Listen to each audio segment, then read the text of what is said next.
Olá pessoal, o meu nome é Ruben e sejam bem-vindos a mais um vídeo aqui no canal. E hoje vamos continuar o nosso projeto de leitura a caminho do centenário de José Saramago, que consiste então na leitura dos 18 romances do autor, por ordem cronológica de publicação. Já lemos então o primeiro romance do autor, chama-se Terra do Pecado. Aliás, já temos vídeo aqui no canal, podem clicar aqui em cima para poderem ver. E hoje vamos falar sobre o segundo romance, Manual de Pintura e Caligrafia. E antes de falarmos sobre este livro, não se esqueçam de subscrever o canal, deixar o gosto, deixar aqui em baixo nos comentários uma sugestão de um livro que vocês gostavam de ver aqui no canal. Também podem clicar no sininho para receberem notificações de novos vídeos e também partilhar este vídeo com os vossos amigos nas redes sociais. O segundo romance de José Saramago, Manual de Pintura e Caligrafia, foi publicado em 1977 e recordo que o primeiro romance foi publicado em 1947. Vamos ter aqui um intervalo de 30 anos. E neste intervalo o autor escreveu poemas e também escreveu crónicas. E vamos falar mais em relação a estes 30 anos quando falarmos mais para a frente sobre a biografia de José Saramago.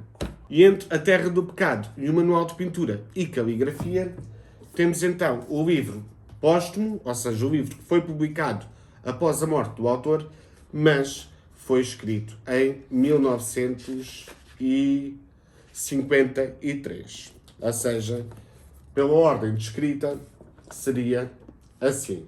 Mas como neste projeto estamos a fazer pela ordem da publicação, oficialmente este é então o segundo livro de Saramago. Vamos então falar sobre a sinopse do livro. Este romance vai então localizar-se em Lisboa entre o verão de 1973 e 25 de abril de 1974. Temos como personagem principal H, sim, a letra H. Não é que H não tenha um nome próprio, apenas é o nome atribuído pelo narrador. H tem quase 50 anos e tem como profissão pintor de retratos. Convém também referir que o narrador aqui é na primeira pessoa e, como nós sabemos na literatura, o narrador na primeira pessoa não é lá muito confiável. E o porquê? Porque normalmente ele vai ou inventar ou vai exagerar. E durante o livro o narrador vai então reforçar o quanto o seu talento não é lá muito grande. O que me faz lembrar, provavelmente ele está a passar pelo síndrome do impostor. Mas, em contrapartida, os seus clientes ficam muito satisfeitos. E o porquê? Porque, basicamente, os retratos que ele pinta são basicamente retratos com Photoshop. Ou seja, os retratos pintados são retratos onde não vão aparecer os defeitos dos seus clientes. Por isso é que os clientes acabam por gostar dos quadros. No início, o H tem então aqui um cliente. O cliente chama-se S, ou seja, mais uma letra atribuída a uma pessoa. S é então o administrador de uma empresa que vai encomendar então um retrato para ser colocado na sala de conselho da empresa. E já era comum naquela empresa colocarem o retrato de cada administrador. Temos lá então já exposto o retrato do fundador da empresa, temos também o retrato do tio de S, também temos o retrato do pai de S e falta agora então o retrato de S. Há aqui uma parte engraçada porque há aqui um constrangimento em relação ao retrato do pai de S e o porquê? Porque o retrato do pai de S foi feito a partir de uma fotografia. Ou seja, o pai de S nunca fez pose para o retrato. Mas até aqui é normal para o narrador. A parte mais chata é então a forma como o S lhe contou, a rir, a gozar, que esta encomenda tinha sido por exigência do conselho da empresa. Ou seja, ele estava a ser retratado não por uma vontade pessoal, mas sim por uma obrigação do conselho. E é então aqui que H vai decidir pintar um segundo quadro. Vamos ter então o primeiro quadro que vai estar então exposto no ateliê, onde o H vai trabalhar com o S e não vai colocar qualquer imperfeição. Já o segundo quadro vai estar escondido num quarto de arrumações. E aí o H pode colocar todas as imperfeições do S sem qualquer problema. E para a execução deste segundo quadro, o H vai tentar conhecer o S ao máximo.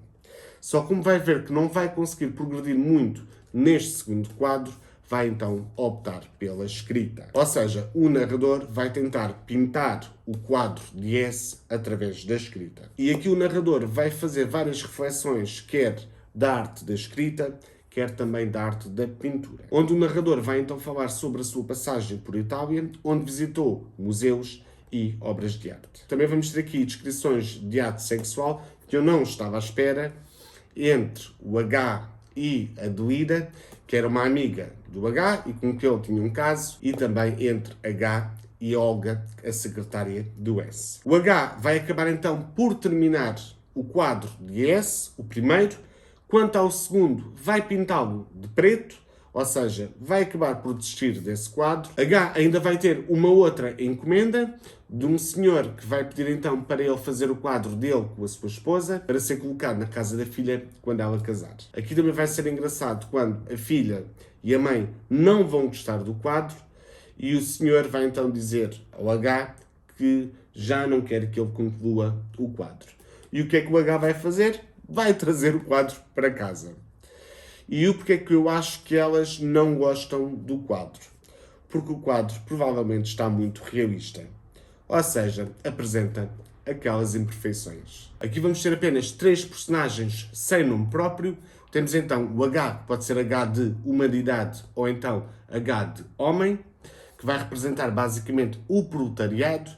Vamos também ter o S, pode ser S de senhor, e aqui o S vai representar então o capitalismo, e não podemos esquecer que o autor, o José Saramago, era comunista. Vamos ter ainda a personagem M, que é então o interesse amoroso do H, e M pode ser M de mulher ou então M de militante. E esta história, embora não seja de política, mas Saramago sem política é um bocado impossível. Vamos ter aqui umas pequenas pinceladelas de política, ou seja, um amigo de H e também irmão da M vai ser preso pela PIDE e vai para Caxias. E também, como já vos disse, o livro termina no dia 25 de abril de 1974. A parte que eu mais gostei deste livro foi então as reflexões em relação à escrita. Tenho aqui outro livro que eu vou querer ler para o mês de março, de Stephen King, o livro Escrever, com o subtítulo Memórias de um Ofício, que é um assunto que eu quero ver se consigo aprofundar. A parte que eu menos gostei foi então a descrição de Itália, aliás, das cidades que ele esteve em Itália, dos museus e das obras de arte. Mas a culpa não é do Saramago, é minha. E o porquê? Porque não vou conseguir perceber tão bem a realidade descrita pelo autor quando não conheço o local. E também outra questão, quando nós estamos a ler um livro sobre um assunto que nós não dominamos, todo esse assunto vai se tornar bastante chato. E aqui, como as descrições são muitas, vai se tornar muito chato. E vou-vos dar um exemplo disso. Eu há 20 anos tinha lido O Perfume e no ano passado voltei a relê-lo. Há 20 anos atrás eu não tinha nenhuma formação em aromaterapia. E aqui há uma parte em que descreve a parte da extração dos óleos essenciais. Eu há 20 anos atrás achei essa parte super chata e até tinha a percepção que fosse muito maior. Quando voltei a reler, a minha percepção foi completamente outra. Acabei por achar que essa descrição fosse muito mais curta agora do que há 20 anos atrás. E para concluir, este livro é um livro que eu não ia ler certamente caso não tivesse este projeto, e ainda bem que eu li. Este livro não é mau, também não é muito bom, é um livro razoável, é um livro de Saramago. Este livro já começa a ter aquela escrita do Saramago, embora não seja ainda atípica, mas quase. Temos capítulos pequenos, temos capítulos de apenas uma página. Por exemplo, o último capítulo é só uma página. Era aquele tipo de livro, se nós o pousamos e não nos obrigamos a pegar nele e ler, vai ficar largado. Bom, espero que tenham gostado do vídeo, deixado o gosto e até à próxima.